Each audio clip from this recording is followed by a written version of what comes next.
Bonjour messieurs, dames, cercle trigonométrique. Cette fois-ci, on va parler des radians. Donc, radian, c'est quoi? C'est tout simplement une unité de mesure d'angle, au même titre que ce que vous connaissez déjà, donc les degrés. C'est le même principe, sauf que cette fois-ci, ça va être des radians, tout simplement. Donc, c'est basé sur un cercle quelconque. Donc, voici, si je prends ici l'origine, voici un angle quelconque. Donc, mon cercle a un rayon.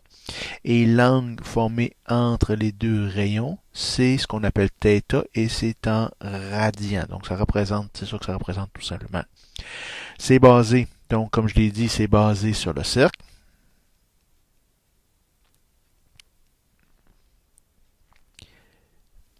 Et définitivement. Donc, c'est basé sur le cercle. Ce qui est intéressant aussi, c'est quoi? Qu'est-ce qu'un radian? Donc, un radian, c'est quoi? Bon, comme j'ai dit, c'est basé sur le cercle, puis c'est basé sur un cercle centré à l'origine. Donc, on va se tenter de... Ah, ben c'est quand même pas si pire, ça. Donc, si je veux regarder mon cercle, donc voici mon angle quelconque, que je vais... Donc, voici mon angle. Pour que ce soit un radian au centre, qu'est-ce que ça veut dire? Bon, j'ai mon rayon, évidemment ici, mais quand est-ce que ça va valoir 1 degré ici? Un radian, pardon. C'est quand l'angle intercepté ou l'arc intercepté ici, ça va être égal au rayon. Donc, si j'ai un rayon ici, donc R, j'ai R ici, j'ai R évidemment en cercle, donc ça va équivaloir à 1 radian. Ce qui est intéressant également à mentionner, c'est que un cercle, donc un tout complet, sa circonférence, c'est 2 pi radians. RAD, ça indique tout simplement les radians. Ce qui serait intéressant aussi de savoir, c'est que la longueur de l'arc intercepté, j'ai parlé de ça, donc intercepté par l'angle. Comment est-ce qu'on fait pour calculer ça?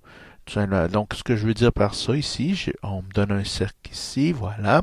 On me donne un angle quelconque, ça c'est le rayon, ça c'est le rayon également. Moi, ce que je veux, c'est l'arc intercepté ici. C'est ce que je vais appeler la longueur, c'est ce que je veux trouver. Bon, donc en partant, on a dit tantôt que la circonférence d'un cercle trigonométrique, c'est 2 pi radians. Ben, 2 pi radians, c'est quoi? C'est égal à la circonférence qui est 2 pi r.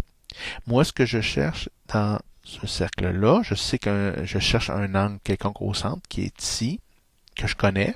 C'est en radian, qui est donné en radian. Mais ça va être égal à une longueur quelconque. Donc, bon, je peux faire le rapport de Trigo ici, mais je peux m'amuser aussi, faire les produits des extrêmes, produits des moyens. Donc, je multiplie ça ensemble, puis je multiplie ça ensemble. Ça va me donner 2 pi radian multiplié par L, qui va être égal à 2 pi rayon, R, θ. Moi, c'est le L que je veux, donc je vais envoyer diviser la parenthèse, donc ça va faire 2 pi R θ sur 2 pi radian. Radian étant une unité ici. J'aurais pu ne pas le marquer. Donc, qu'est-ce qui est intéressant? 2 avec 2, pi avec pi. Qu'est-ce qui va me rester à la fin? Il va me rester R θ, tout simplement. Ici, en parenthèse, le radian, j'aurais pas dû le traîner pour rien, là. Mais l'angle ici est en radian, donc ça aussi, ça s'annule. Donc, il va me rester voyons, radian, rayon multiplié par θ. Donc, la longueur, c'est rayon multiplié par θ. Voilà la façon de calculer un arc intercepté par un angle en radian. On pourrait se faire un exemple avec ça. Si je vous donne toujours dans un cercle, évidemment, je vous donne un angle quelconque. L'angle ici va être 3 pi sur 2 radians. Et le rayon, dans ce cas-ci, va être 10 cm. Puis moi, ce que je vous demande, gentiment et avec passion, je vous demande, c'est quoi la longueur de l'arc ici? Donc, on l'a vu, on vient de le voir. La longueur, c'est égal à R. Donc, ça varie en fonction du rayon et de l'angle qu'on a d'ouverture. Le rayon, on a dit que c'était 10 dans ce cas-ci. Et l'angle au centre, c'est 3π sur 2. On le laisse comme étant 3π sur 2. On travaille avec les fractions. Le pi, c'est un nombre irrationnel, donc à décimale infinie. On ne veut pas l'arrondir. Je continue. 10 fois 3, ça me donne à peu près 30. Pi sur 2. Puis un petit calcul rapide. Ici, il va me donner que c'est égal à 15 pi. Ça, c'est des centimètres, c'est la longueur. Ici, on a un contexte, on a mis des unités. Donc, oui, vous pourriez toujours me dire que c'est environ 47,12 centimètres. Mais il faut faire attention. Dans le fond, la réponse la plus précise est ici avec 15 pi. Et voilà pour calculer donc la longueur de l'arc intercepté par un angle quelconque. Ce qui est important de se souvenir, c'est que c'est tout simplement proportionnel et c'est en fonction de la longueur du rayon et de l'angle d'interception, évidemment, de l'angle du intérieur. Et voilà, je vous laisse vous amuser avec ça.